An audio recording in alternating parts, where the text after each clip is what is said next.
Good morning. I'm Veronica Bedell-Nevels, president of the Ohio Realtist Association. And this morning I'm here with John Zimmerman, the vice president of the Miami Valley Fair Housing Center in Dayton, Ohio. And we are continuing our discussion again on fair housing. And today we're going to talk a little bit about mortgages, or a lot about mortgages, and the Home Mortgage Disclosure Act. And we're about 10 years from the lending crisis, and we still have a lot of questions. Our clients have questions, and so John is going to answer some of those for us. Good morning. Good morning. So, John, why do lenders ask for personal information regarding race, sex, and ethnicity? Some of our clients come to us and they're all up in arms and they want to know, why do they ask for all of this stuff? It's to encourage lending institutions to gather a bunch of data and then report on it to the Federal Reserve, and then the public can go back and take a look at this data and decide, are these lending institutions serving all of the ethnicities, all of the genders, all of the races that are in the different parts of our metro area?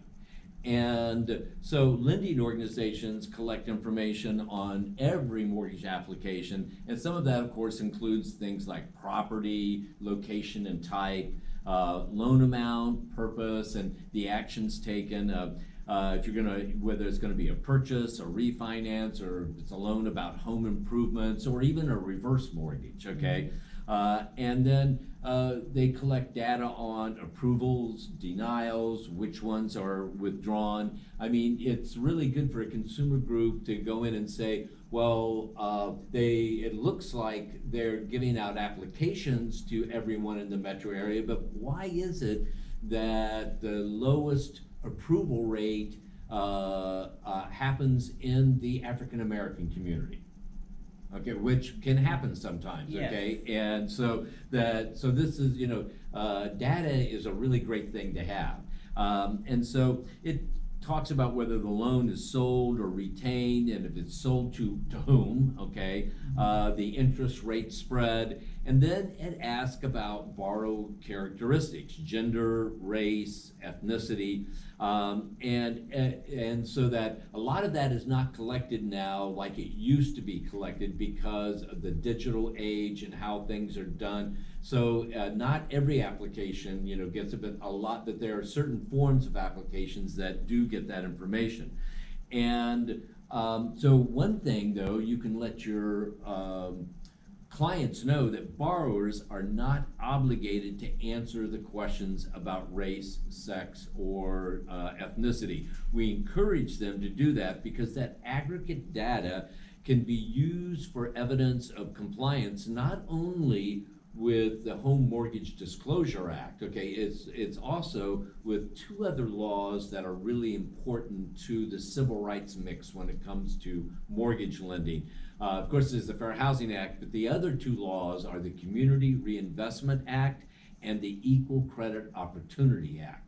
And so when we have aggregate data, we can use it when we do compliance or investigations under these other laws.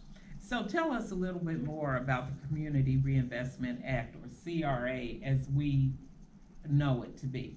So the CRA was enacted by Congress in 1977, and it's intended to encourage depository institutions to help meet the credit needs of the communities in which they operate. And so under the CRA, they'll have compliance things. And so I can remember that local leaders like former Commissioner Dean Lovelace used to really be big on the CRA, and he would convene groups of lenders and say, where are you opening up branches and where are you closing down branches? And I see that these 10 census tracts have to drive a long way, to get it. Why do people, in the far reaches of the west side have to go all the way to downtown Dayton in order to get into a depository institution? He would ask these questions. And using the CRA and the information from that, he would get people to open up more branches, and there would be more opportunities for lending. And so I look at the CRA as something that really impacts our community's access to credit. And that is what you see CRA officers who come in and they will fund initiatives like at a home ownership center for more consumer counseling of mortgages and stuff. And so the CRA has really brought a bunch of services to consumers that we would not have had without it being enacted. So I guess it's a misnomer, or I always understood it to be even broader in that CRA was supposed to invest in the community, not only through home ownership or lending, but to also help in redevelopment of communities.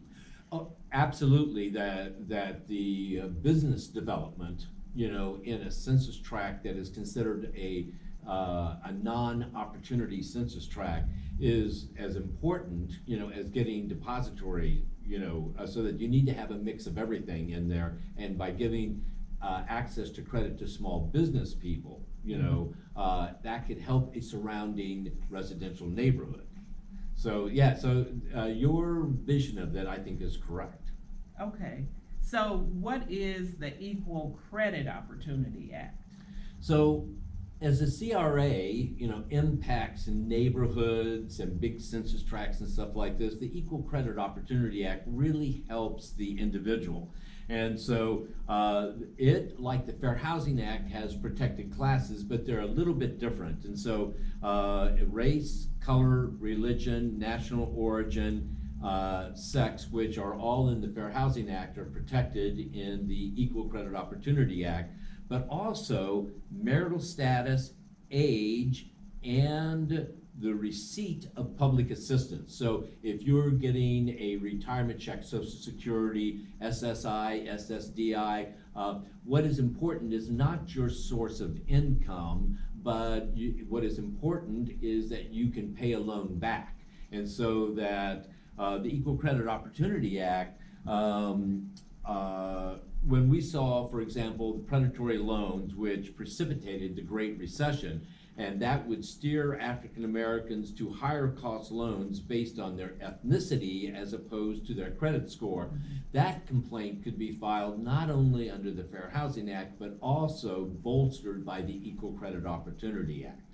And we've seen other things in the past 10 years that both the Fair Housing Act was used in conjunction with the Equal Credit Opportunity Act. So several lenders would deny families loans even though they could afford to pay them back because the family was pregnant. And just because a spouse becomes pregnant, if people can still afford to pay back the loan, they should be able to get it. But they were being denied, saying, well, when you get back to work after your maternity leave, then you could come and get a loan. Even though that person had savings and all kinds of things like that. And so when a realtist or a realtor, has a client, because they always go to you. Exactly. Okay, they run up against that lending barrier. That's when you could call your local Fair Housing Act and say, gosh, this is our experience. Can you investigate this? Maybe we would test it or something like that. It was our experience of being denied based on either the ethnic makeup of a neighborhood that you're purchasing a home in, or the fact that a family is pregnant, and that's discrimination based on gender or familial status. And so, and familial status is protected by the Fair Housing Act, and marital status and gender are protected by the Equal Credit Opportunity Act. And so that's how the two work together, because you get that full coverage in a complaint like that. That's interesting, because we never understood how the two work together, or that they work together. So, you see them as two separate entities, never thinking that you could have a complaint where both are involved in the complaint. Right, you can, and I think that in the issue that we've seen in the last several years involving some players who would discriminate based on gender, that we needed the Fair Housing Act with its familial status protection in combination to make the complaint, full. Okay, so one of the things that I get asked all the time, especially by seniors assume that because of their age, if they're 70 or over, that they cannot get a loan. And I always say you cannot be denied a loan because of your age. And they're always in shock. And I think the last person that I did sold a house to, who was 76 years old and had the wherewithal to buy it, went through everything, and she was definitely shocked and in awe that she could actually be approved for a loan. Well, I think that people can get confused because as you do get older, you are denied things, or things cost a lot more. And I think that a lot of seniors are experiencing the terrible crush of insurance rates going up or insurance denials. And just because that is happening to you as you get older, which is not fair, and that's another conversation. Exactly. Okay. It doesn't mean that the bank is going to, because of your age, give you a higher rate or anything like that. They want to know, do you have the wherewithal to repay it? And that's what it should be based on solely, is your ability to repay. But I do understand, because I am at that age, and I have a lot of friends who do have those, we're looking at those other things that are either we're being denied or the costs are going up because of our age. So that's a normal thing. I think we're gonna always run into that. But with the Equal Credit Opportunity Act, age is not a cause for denial. Correct. And one thing that it's so important that people know this, the Fair Housing Act federally does not protect age. Right. Cities like Dayton do protect age, but they normally look at that as age protection for older people. Okay, and so but there's lots of local jurisdictions that don't have age as a protected class, and so it's in the lending area that we see that, and we would love to see the Fair Housing Act amended to add age as a protected class. Well, this has been very enlightening, and I hope that our Realtist members and other people who have enjoyed this information learned a lot, and will continue to be better people, better professionals, because of the information that we have provided you today. Thank you so much. Thank you, John. Thank you for having me. Okay.